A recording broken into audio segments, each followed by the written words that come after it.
જસદણમાં વધુ એક આગની ઘટના સામે આવતી જસદણના ગઢડિયા રોડ પર આવેલા શિવશક્તિ એન્જિનિયરિંગમાં લાગી હતી આગ। નમસ્કાર, આપ જોઈ રહ્યા છો જેકેએસ ન્યૂઝ ગુજરાતી। વાત કરીએ તો જસદણમાં વધુ એક આગની ઘટના સામે આવી છે। જસદણના ગઢડિયા રોડ પર આવેલ શિવશક્તિ એન્જિનિયરિંગમાં લાગી હતી આગ। ખુલ્લામાં પડેલ કપાસમાં લાગી હતી આગ લાગતા 25,000 મણથી વધારે કપાસ બળીને ખાખ થયો હતો। જસદણ ફાયર બ્રિગેડની 2 ગાડીઓ તેમજ જસદણ મામલતદાર સહિતનો કાફલો ઘટનાસ્થળે પહોંચ્યો હતો। વધુ આગ લાગતા ગોંડલથી પણ ફાયર બ્રિગેડની ગાડીઓ મંગાવવામાં આવી હતી। આગ લાગવાનું કારણ અકબંધ।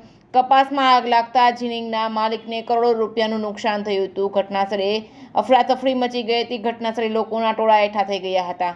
Reporting by Karshan Bamta, Atkot.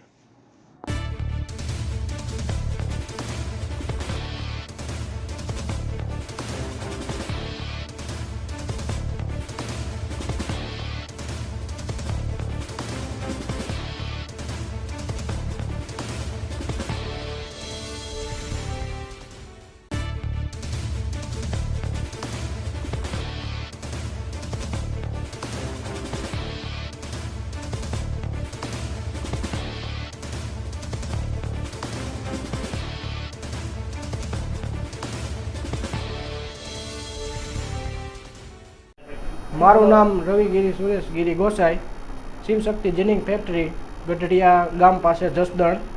આજે અમારે 25,000 થી 30,000 મણ કપાસમાં આગ લાગેલ છે। અંદાજે 2 થી 3 કરોડ રૂપિયાનું નુકસાન થયેલ છે અને જેમાં ફાયર બ્રિગેડની ટીમ, મામલતદાર, જસદણ પોલીસ સ્ટાફ હાજર છે અહીંયા અને જેની માથે ફાયરની ટીમે આગ ઉપર કાબૂ મેળવેલ છે અને ફાયરમાં જે કપાસમાં આગ લાગવાનું કારણ હજુ અકબંધ છે। કોઈ આકસ્મિક દ્વારા આગ લાગેલી છે।